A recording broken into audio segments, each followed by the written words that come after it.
ಸರ್ಕಾರಿ ವೈದ್ಯರಿಗೆ ರಕ್ಷಣೆ ಕೊಡಲು ಆರೋಗ್ಯ ಇಲಾಖೆಯಿಂದ ಮಹತ್ವದ ನಿರ್ಧಾರ. ಎಲ್ಲರಿಗೂ ಟೊಪ್ಪಿ ಕನ್ನಡ ಟಿವಿ ಯೂಟ್ಯೂಬ್ ಚಾನಲ್ಗೆ ಸುಸ್ವಾಗತ ಅಂತ ಹೇಳ್ತೀವಿ.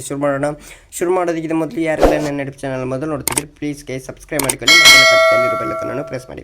ಕೋಲ್ಕತ್ತಾದ ವೈದ್ಯ ಮೇಲಿನ ಅತ್ಯಾಚಾರ ಮತ್ತು ಕೊಲೆ ಪ್ರಕರಣ ಇಡೀ ದೇಶವನ್ನೇ ಬೆಚ್ಚಿ ಬೀಳಿಸಿದೆ. ಕರ್ತವ್ಯ ನಿರ್ವಹಿಸುವ ಜಾಗದಲ್ಲಿ ಮಹಿಳಾ ವೈದ್ಯರು ಎಷ್ಟು ಸುರಕ್ಷಿತವಾಗಿರುತ್ತಾರೆ ಎಂಬ ಪ್ರಶ್ನೆ ಮೂಡಿಸಿದೆ. ಅತ್ಯಾಚಾರ ಬರ್ಬರವಾಗಿ ಕೊಲೆಗೀಡಾದ ವೈದ್ಯಗೆ ನ್ಯಾಯ ನೀಡುವಂತೆ ದೇಶದಾದ್ಯಂತ ವೈದ್ಯರು ಪ್ರತಿಭಟನೆ ಇಳಿದಿದ್ದಾರೆ. ಇತ್ತ ಕರ್ನಾಟಕ ಸರ್ಕಾರ ಮಹಿಳಾ ವೈದ್ಯರ ಸುರಕ್ಷತೆಗೆ ಮಹತ್ವದ ಸಭೆ ನಡೆಸಿ ಹಲವು ನಿರ್ಧಾರಗಳನ್ನು ಕೈಗೊಂಡಿದೆ. ವೈದ್ಯರ ಮೇಲಿನ ಹಲ್ಲೆಗಳ ಶಿಕ್ಷೆ ಇದ್ದರೂ ಅದು ಕೇವಲ ಕಾಗದದಲ್ಲಿದೆ ಮಾತ್ರ ಇದೆ. ರೋಗಿಗಳು ಸಂಬಂಧಿಕರು ವೈದ್ಯರ ಮೇಲೆ ಹಲ್ಲೆ ನಡೆಸುವ ಕೃತ್ಯ ಕೊನೆಯಾಗಲಿಲ್ಲ.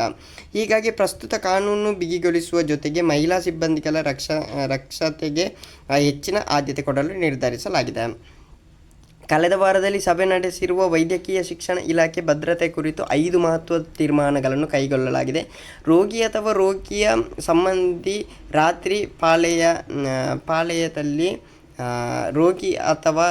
ಸಂಬಂಧಿ ರಾತ್ರಿ ಪಾಳೆಯದಲ್ಲಿ ಕಾರ್ಯನಿರ್ವಹಿಸುವ ಮಹಿಳಾ ವೈದ್ಯರನ್ನು ಇನ್ಮುಂದೆ ನೇರವಾಗಿ ಭೇಟಿ ಮಾಡುವಂತಿಲ್ಲ. ಮೊದಲಿಗೆ ವಾರ್ಡ್ ಬಾಯ್ ಅನ್ನು ಭೇಟಿ ಮಾಡಿ ಅವರ ಜೊತೆಗೆ ವೈದ್ಯರನ್ನು ಕಾಣಬೇಕು.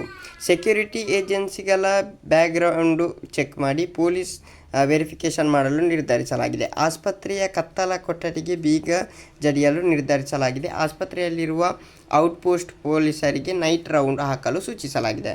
ಓಕೆ ಗೈಸ್, ಮುಂದಿನ ವಿಡಿಯೋದಲ್ಲಿ ಸಿಗೋಣ. ಅಲ್ಲಿವರೆಗೆ ಲೈಕ್, ಶೇರ್, ಸಬ್ಸ್ಕ್ರೈಬ್ ಮಾಡಿ ಅಂತ ಹೇಳ್ತಾ love you so much. By.